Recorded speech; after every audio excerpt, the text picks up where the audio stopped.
Okay, setting trusses, and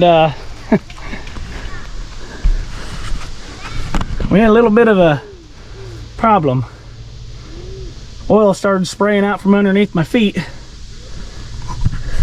I'm not sure where it's coming from, but I need to figure out what happened.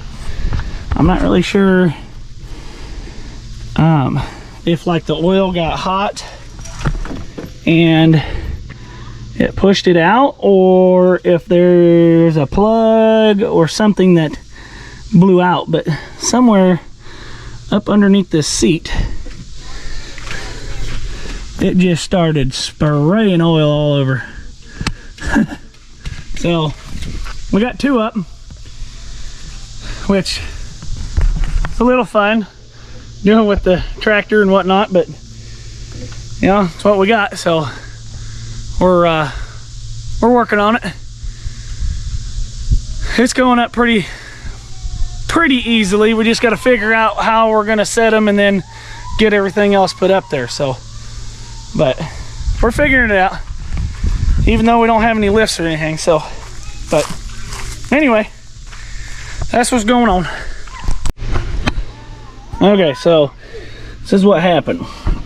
There's a cover that goes on top of this hydraulic system, this hydraulic valve.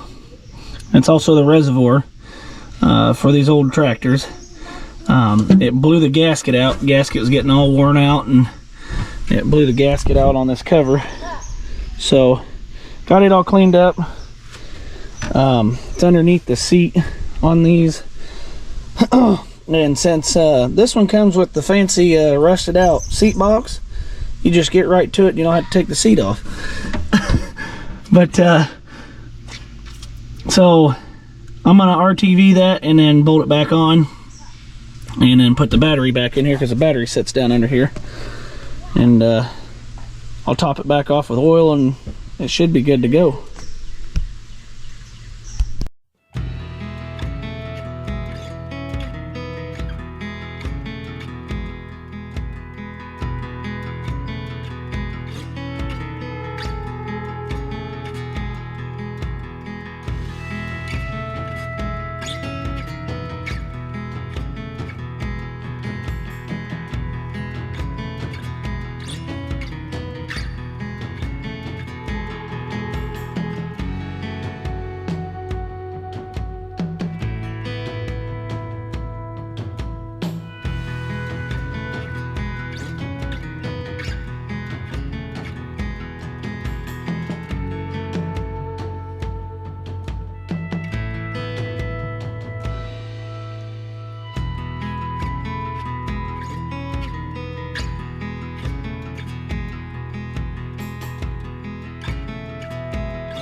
Okay, so we got all but one truss up, and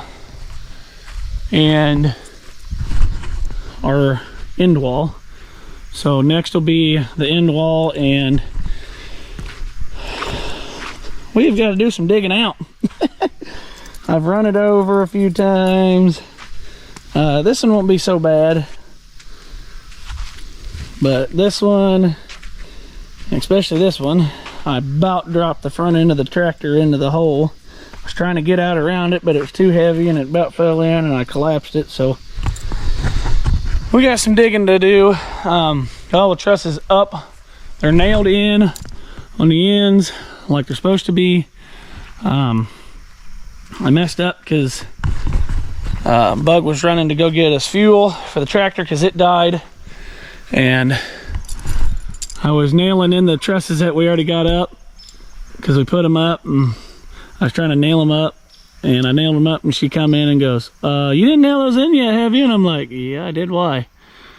Well, there's a gap between the truss and where it's supposed to be sitting, so now I gotta cut the nails out of that and shove it down more and then nail it back in, which it's aggravating because you're trying to do everything and get it done and make sure you got it where you're supposed, you know, where it's supposed to be. And yeah,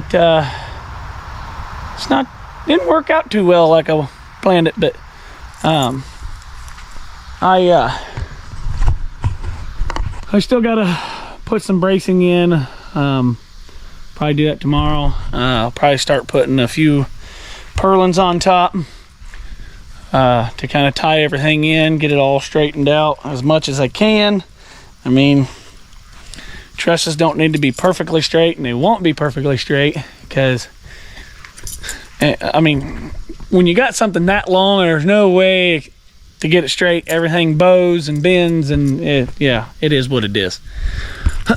But we are moving right along. Got the trusses up, and the old girl's been working hard and got the old rotted out pole on here, still holding on. We got one left to do, so I don't think that pole's completely rotted out, but just on the outside. And the bucket's starting to come apart in a few spots, which it has been, and I've been watching it as we've been lifting, and it's been fine. But I'm aware that it's coming apart, so I'm gonna have to weld on it later. Should be no big deal. But yeah, you want to take that in? But so next will be get our last 3 posts put in and get our girts on the outside wall here and get it completely closed in, and then basically just start hammering away and getting all the purlins on and getting the rest of the bracing on. And once all that's on, then we'll start sheet metaling it, and we're gonna try to keep just moving right along and keep getting it up, because of course this weekend was nice weather, and we come out here and spent some time out here in the weather and with the kids, but we just got to keep on it, especially when winter's coming. Winter comes in, we get that camper inside here and it'll be nice. So, but even if I don't have the big even if I don't have the big roll-up doors on, it'll still be nice to have you know, most of this up. What in the world is going on with this camera? I don't know what's going on. But anyway, I hope you guys enjoyed this video. And you know, I always say, hope you learn something. You know, don't do what I do. I do a lot of dumb stuff, a lot of unsafe stuff, but you know, I try to do it as safely as possible. You know, take every safety precaution. So like, I have the ladder in the back of the side-by-side and stuff. I'm making sure that everything's secure side by side, you know, it's got the parking brake on, you know, everybody's standing around just in case something happens, you know. But anyway, hope you guys enjoyed the video, and as always, thanks for watching. God bless you.